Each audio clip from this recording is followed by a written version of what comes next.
Ursul Ibasti, welcome to Sports Management Podcast. Yeah, thanks, Marcus. Hi, how are you? I am great. How are you? Thanks, also good. Perfect. It's great to have you on the show. For those who might not know who you are the founder of Analysis Sports Agents. You're also a licensed FIFA agent. You are a promoter of women's football, and you recently co-authored a book called The Women's Game, which you have there behind you. Yeah, how did you get into the sports industry? Yeah, thanks for having me, Marcus. First of all, so I think it's an honor for me to be here today and to have this podcast and introduce also myself and to give some insights about my work, also as agent and also in the women's game. So just about me, my name is Ursul Ibassi. I'm born and raised up in Germany, in the northern part of Germany and actually living in the southern part. My roots are from Turkey, so my family, my mother and father comes from Turkey, and I studied here in Germany, played football first of all, and my um, target or aim was, as I was a child, to get professional. And then I make the move to Turkey also, played there and stayed there for 6 months and then came back. And my parents always say studying and education is important. So that was also one of the reasons why I realized that football is not enough. And then I studied in Wolfsburg. I studied industrial engineering and in 2013 14 it was my last year and make my degree, and after that I started as a engineer in the automotive sector, and and during this time my father, he's working as an agent since 2008, and I follow him and I see a lot from him and learn also a lot from him, and that was also the reason why we said, okay, let us try to build our own company, to build our own agency with our own mission and vision. So because I think to be an agent is not only to negotiate contracts, it's more. Definitely, it's an agent is doing a little bit of everything, right? It could be from helping out with the accommodation if they're moving. It's not only the contracts. It's a 24/7 job for sure. Yes, for sure. So it's always for the players, to be there for the players, to give them a good environment. So in my opinion, an agent, is one, you need the trust. So between agent, the relation between the player and agent is really important.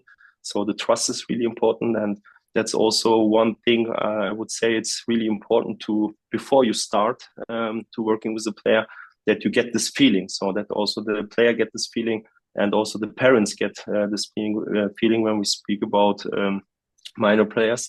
So that's really important because you have an impact, a real impact and direct impact to the life of the people. So, and for me, it's, and also for my father, we founded our agency in 2015, and actually, working since 10 years as agents. So for me, for you can imagine, I didn't start directly as an agent, so it was more the back office and like scouting to connect with clubs and players. And since 6 7 years I'm also working as an agent, and since 2 years also as licensed agent, because we needed to work in this industry. And it's important for us to build a good environment for our players to grow. So because that's really important to get a good feeling that the players know, okay, if I work with Ursul and Bayram, then they do a lot for me to get to make the next steps. And for me, for example, when I give you one example from our agency, actually we have all the players, or almost of the players, they came to us with recommendation.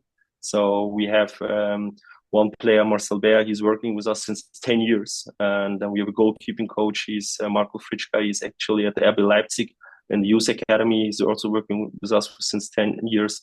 Then we have Julia Matuszewski, a women's player. She's working with us since 8 years. And that's really important to get this relation with our clients. Definitely, I can understand that. So take us back to 2015. You and your father started analysis sports agent. So how come you wanted to start your own agency, and how did that go? Yeah, as mentioned, so my father he started 2008 in this business in this branch, and it was more like not advising, so it was more to negotiate a contract, and then he worked with yeah bigger agencies, and after 3 or 4 years, he don't want to be in this sector anymore, and during this time I was in my study time, and then I talk to my father and say, let us do our own thing. So because we know how it should work, and so we know that it's not easy to get professional. And I think the most important thing for the players is also not only to have the aim to be get professional. It's always to get a good pupil, to get a good human, so and to get a good career. So and the career is not also only as a footballer. So you can be a good one, but I think there are a lot of players which have more potential to be a businessman, a businesswoman, and to get inside the clubs to make an impact as a manager, for example, or as a sporting director or something like that. And that was our aim. So to give the people who want to make the next step this environment and work sustainable to make the next steps in the careers and to give them a guideline. I would say I think it's the right word. Exactly. And I know that your agency is offering an holistic support. It's not only transfer and contracts. It is the legal, but it's also some medical, psychological career planning. So you have the holistic view. Was that important for you to have this, or that you cover all aspects? Yeah, that's really important. So I think, for example, if you for me, the mental side is really important, and we see it. And also, there is a banner at the RB Leipzig training facility where you can read. So, talent and non-talent mentality beats talent, and I think that's really true. And this is also one reason why we give more than only the negotiation of a contract. So the medical side, it's important that we have a second view. For example, if there is an injury, we have doctors where we can send the results of one report of the club doctor, for example, and get a second view. That's really important. And also, for example, we have one lawyer in Istanbul, and we can also ask him if he need any support in legal aspects. So that's good also for the player that they know, okay, if we need anything, then we can talk to our agent and know that he will find the best fit for us. Perfect. And I mean, you're operating in Germany, Turkey, and broadly around Europe. So how are you working with navigating, different traditions, values, cultures? Because every country might be a little bit different. Also, in terms of contracts, then you might have different legal systems in different countries. So how is that to work? Yeah, that's a good point, Marcus. So I think in this case, it's always important to have good partners. So you can't, to be honest. So we are actually two agents, and also we have get one more, and it's not or it's impossible to be in every market. So that's never works, and so it's always important to have good partners where you know they working in the same values we shared. So and that's good. So because then we can ask, okay, how is the system in Italy? How is the system in Balkan countries, for example, or how is the system in the UK? And so we use our network and to promote also our players and give the best guideline for our players. Interesting. And you mentioned that you're a licensed agent since 2 years back. So, if there is someone listening that they might want to become a football agent, what are the steps they need to go through? You mentioned the licensing. Are there different things that you need to have in order to be a football agent? Yeah, first of all, so you need to make the FIFA license exam. So there's one exam of the FIFA. So and that was also one thing what I have to do had to do in the past. It was 2023, as we got the mail from the German Football Federation. They told us that we need a license in October 2023. And yes, then I started to learn. So there's a lot of things to learn, and it was more than 600 pages, and the ethics sides and the legal sides and representation and so on. A lot of things which are important. And for me, it's like the driving license. So you need it to work, but if you see the market and if you see the people who are working in this, so they are good drivers and also bad drivers, and it's important also for the players to yeah to see which who is working in a good way and who has values and who not. So, and that's also one point I always try to explain when I have a potential client, for example, a client, and speak to the parents. Then always say, don't work with me, but I have to tell you, you need to work with a licensed agent, and you they will give you an support. They will give you, the agent is will give you a support and the guidance, and try to make the next step for you. So then you can ask him, so with which club you are in touch, so with whom you spoke in the past, so give me an overview. And most of the agents don't do this, and also most of the players don't ask for it. So that's important that also the players know. For example, in my case, I always try to send the FIFA or the FA or and from the German Football Federation to send the regulations also to the parents, and I share them because it's important to know what the regulations are, that you also know what you are signing. So a representation contract is not difficult, but it's always important to understand what you are signing. Definitely. And because I think that sometimes agents might get a bad rap, and you said there are good agents and bad agents, so not to, make the same conclusions with everybody. So it's good to know that there are agents out there that they're doing the Yeah. right thing, they're being ethical, following the rules, and doing the best for their clients. Yeah, that's important. So that's really important, and I think there are also bad players, bad coaches, bad sporting directors, and also good. And it's always important to yeah have the knowledge and to separate them, the good from the bad. Definitely. So if we jump into women's football, now you have worked, as you said, with your company for 10 years. So how has your interest and for women's football grown over the years? And then, we can lead up to the book that you recently published. Yeah, for sure. So we started in the women's game. It was in 2017, so almost 8 years before. So, and during this time, there was only a few agents, and the salaries one was not so high, not like now. And also, the most of the clubs don't know what an agent is doing.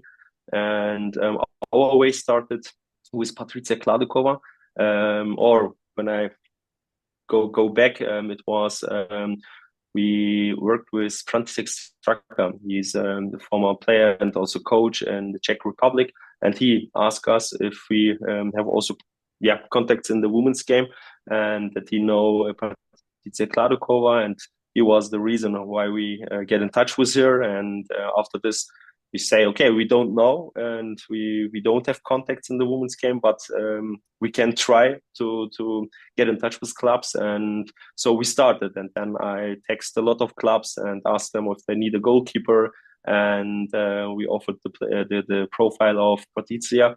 And then Winfried Klein, he's the head of women's football, or former head of women's football at FC Saarbrücken. He opened the door, and he mentioned, so she's really interested, and I would love to get more details about the player. So, and we made the deal in 2017 in the summer, I think it was, and that was the starting of the women's side. And for us, it was as mentioned also. Before how we started or why we started. So there was one player which wants support, and we try to give it. And we are actually also working with Patricia. And since I think she was the first one, and actually also working with us. Interesting. So started with a one player wanted help, and now you have added on more women to your list, client Yes. list. Yeah. So actually, we have more players, so women players, female players than male, and it's also we are not the classic agents which are jumping from pitch to pitch and try to give contact details. Most of the players we have actually 35 to 40 players and or clients. So we have also coaches in our portfolio, and most of them came to us via recommendation, and that's really great to see that the people trust in us and want to work with us. That's the best type of marketing, right? To have the word of mouth marketing, because then it's trusted by someone that you trust. Yes, that's the best way, and that's the best marketing, as mentioned, works. Of course. And then you have the book behind you, The Women's Game. So can you tell us a little bit about what do you cover in the book and also why you wrote the book? Yeah, let me start with why we wrote the book. So I have to go into 2023. So I was during the preparation for the exam, for the FIFA license exam, I was at the course of Dr. Ursul. He was also in one of your podcast series. And it was 2 intensive days in Frankfurt. I meet him there, we're personal, and it was also the first touch with Erkut. And after this event, we almost was in touch. And last summer, I think it was in 2024, in summer, he asked me to build up the Women's League, so a magazine for women's football decision makers. So we founded the magazine, and then we started to publish one magazine each week with interesting insights about the women's game, not transfers. It was more for leadership, so for sponsorship. And every week we have one who is for one interview where we try to give people platform to push them or to publish their profiles. And then I think it was also at the end of 2024, Erkut asked me, so he mentioned, so you and we have to write a book together. So, and about the women's game, because we have this knowledge and we are working in this field a lot of times. And then I never have thought about this. And I talk to Erkut and say, okay, let me check if I can do it, and then let's start. And and then I try to get out if there is any book about this, and if there is anything about the women's game. And then we find out there is nothing existing like our book. And then we started. So, and actually we have in the book, so it's about the history of the women's game. So then the current situation, the cultural aspect, the emotional aspect of players and of the clubs, the structure of clubs.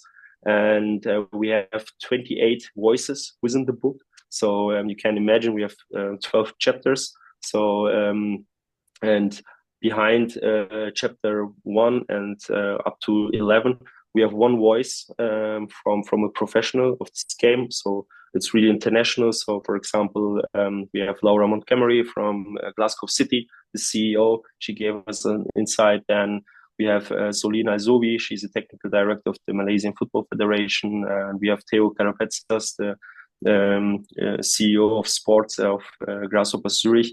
And then the last chapter is about voices off the pitch, because in my opinion, the people who are always in media and who have the visibility are players and coaches or sporting directors. And we try to give with this chapter people who are working in the kitchen, and like, for example, agents, journalists, scouts.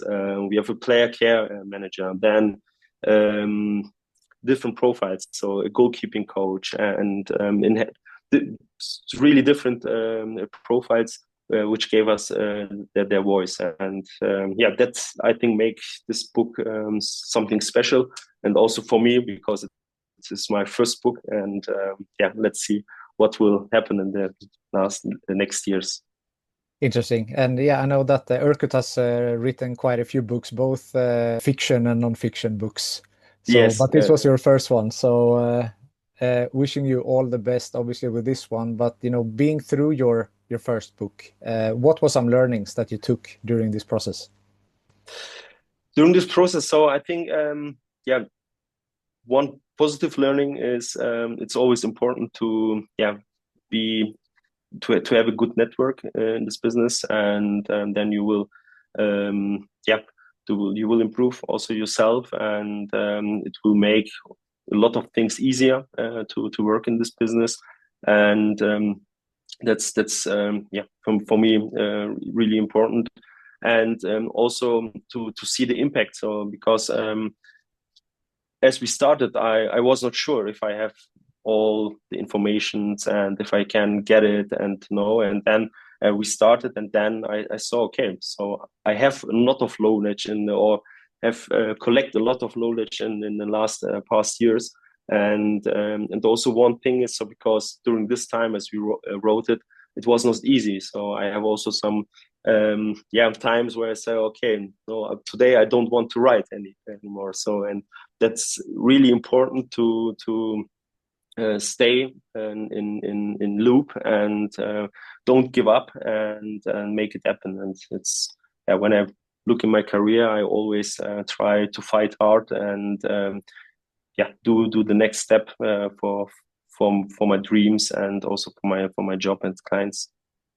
Yeah, I mean, your work combines analytical discipline, strong commitment. You're doing a lot of things at the same time. So, just adding writing a book onto a very busy schedule, I mean, that it takes a lot of commitment and structure and planning your day to make that work with having, your in engineering work, your agent work, the football, the newsletter that you mentioned as well. So how did you manage to fit this into a very busy schedule already?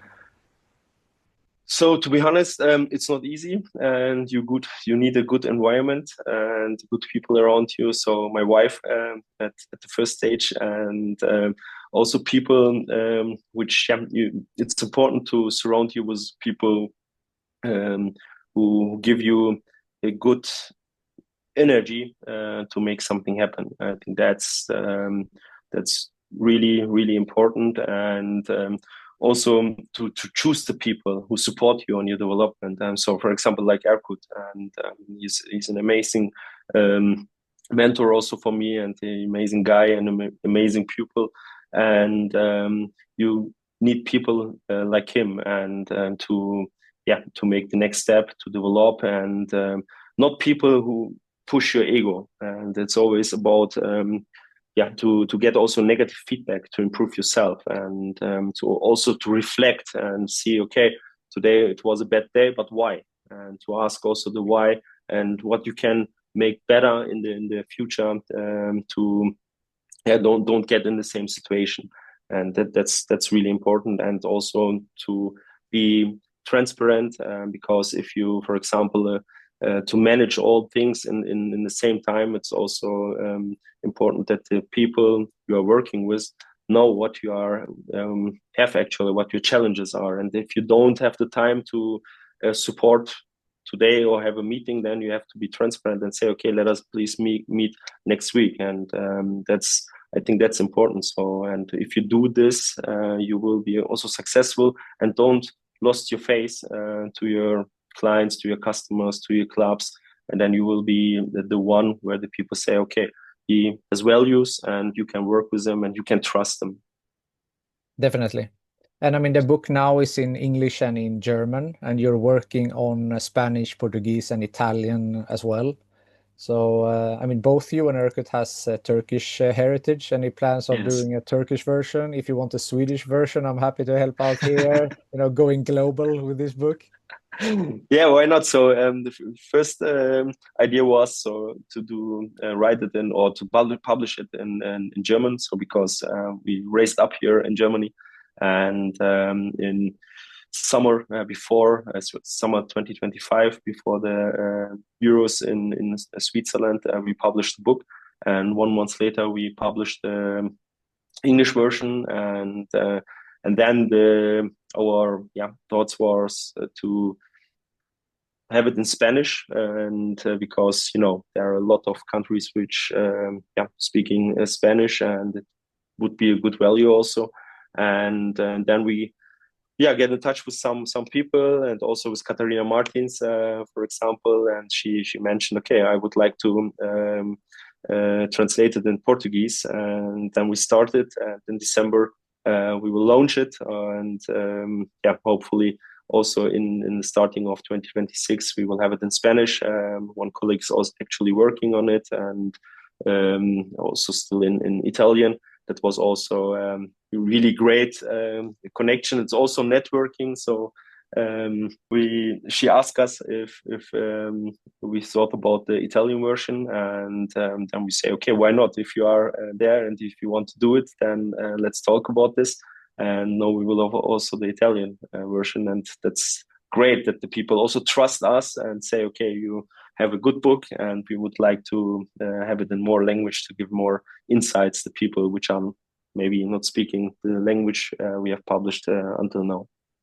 Yeah, and it says something about the book, right? That they want to share it with more people. It must mean that Yeah, it's a great book, right? And I think if you're talking about the football, if you're having Italian, Spanish, Portuguese, you're covering, a lot of football crazy nations, and English obviously as the global language. So yeah. it's a good. That will get you quite a good reach. Yeah, for sure. So if I get in touch with players or with parents, also that's really great. If you can say, okay, I have a book, and a few weeks ago, can give you one live example. I was in touch with players, and also it was a minor player, and then one of the parents told me.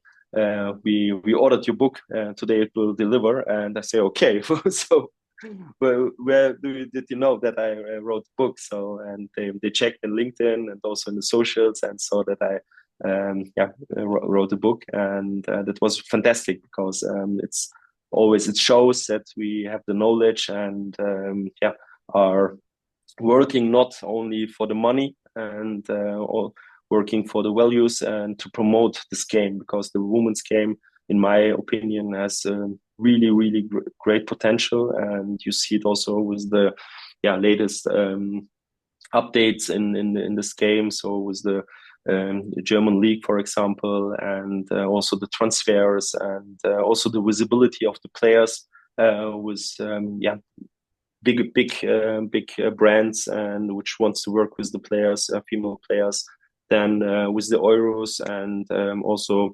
the viewers via television, and it grows, and in all countries we saw this grow, and that's makes us happy, and it's also great to be involved since 2017, and we're the business, we believed in it, and a lot of people say, and also in my nearest in the environment, people say, oh, women's players, so women can't play football.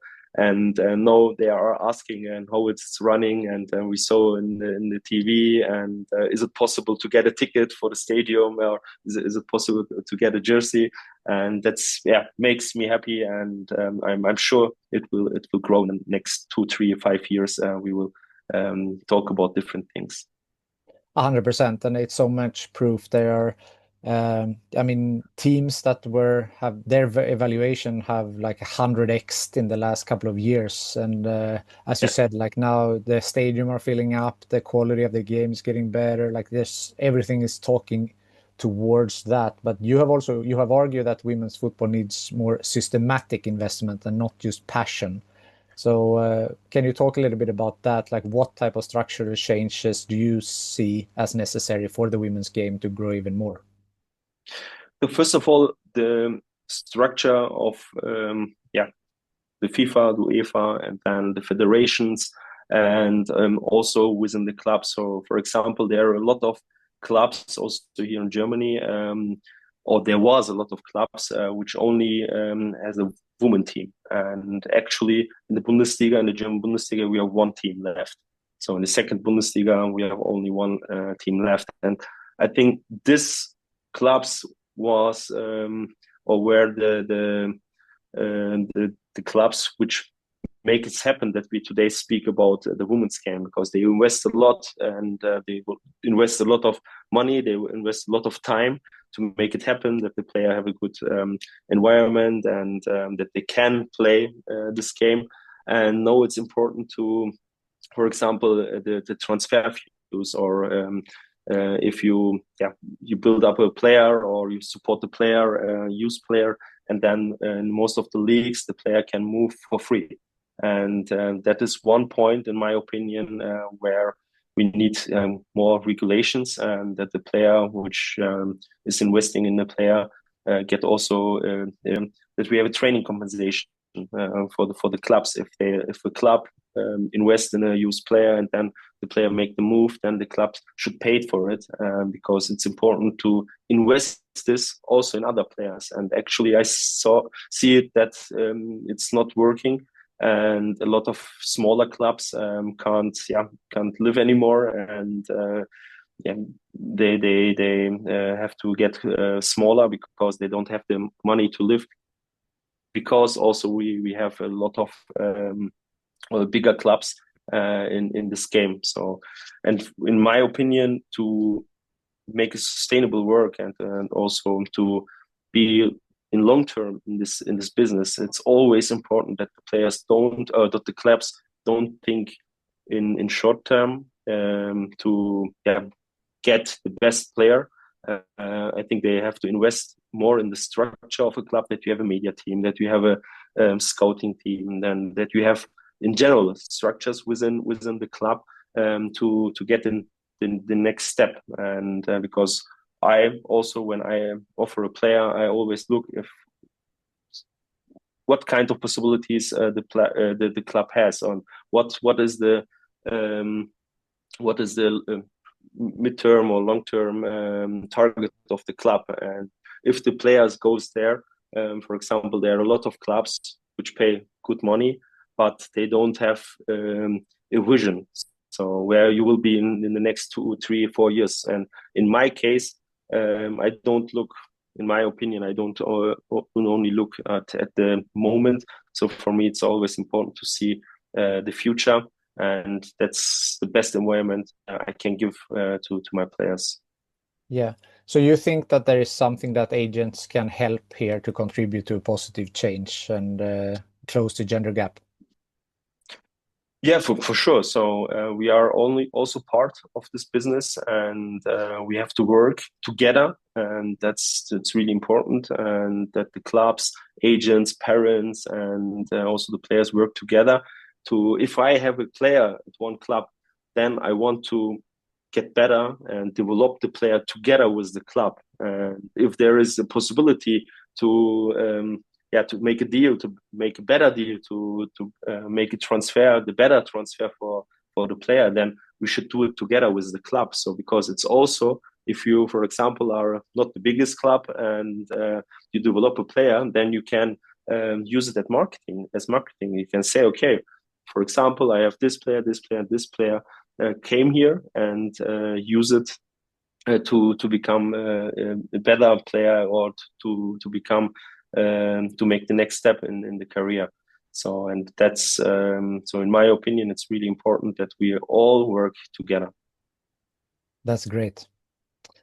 You have been in the industry now for quite some time. You have a lot of experience. There are young players, maybe they are also players, but young listeners and viewers that they might want to become a football agent, or work in the football industry. So what would be Yeah. some advice that you have for them?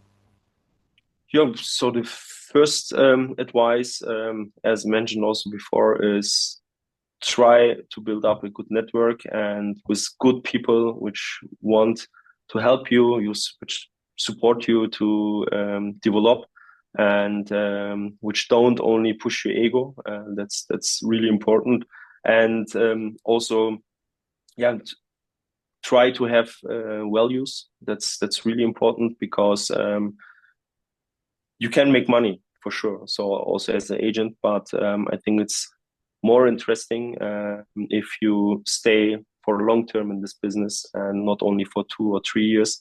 And for this, you need values, not values in written, so you have to live them. And it's important that the clubs know if I work with him, then I can trust him. I have an honest and reliable partner, and that's really important. And one thing more is have a clear mindset, and so also work consistency. That's also important, and have a target. So always try to work with targets, and then you will have success.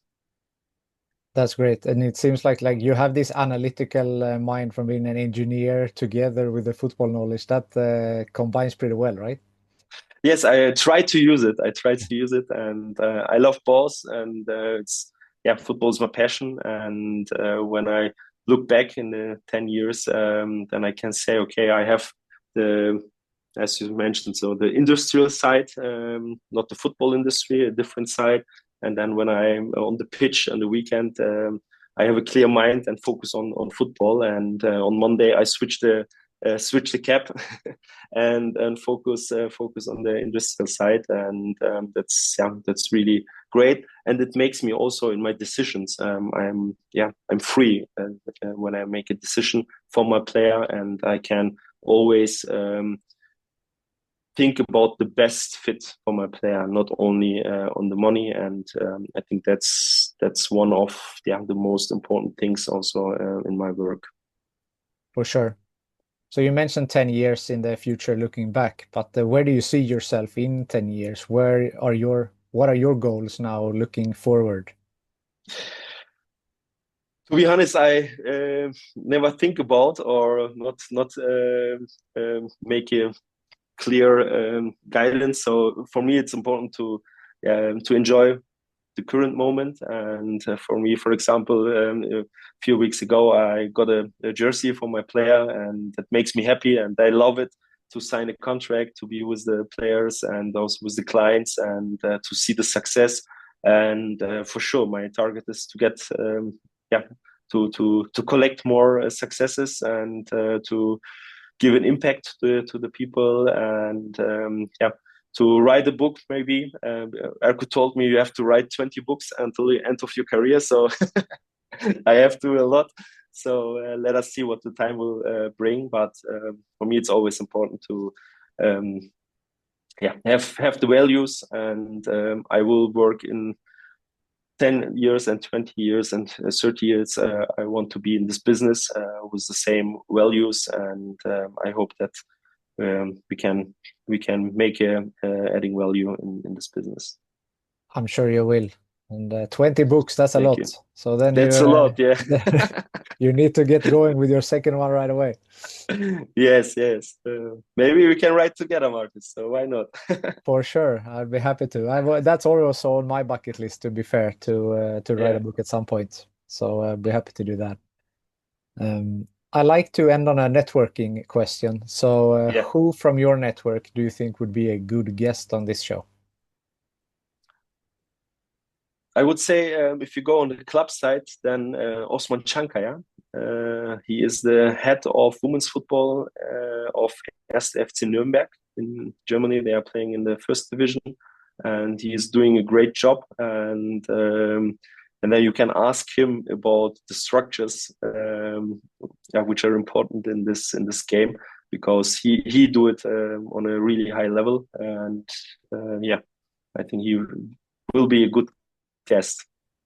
That's a great suggestion. Thank you for that. Ursul, it's been a pleasure talking to you. Thank you so much for taking the time to join Sports Management Podcast. It's the pleasure is on my side, Marcus. Thanks for giving me this opportunity. It was an honor, and it makes fun. Yeah, and hope to see you also in person in the near future.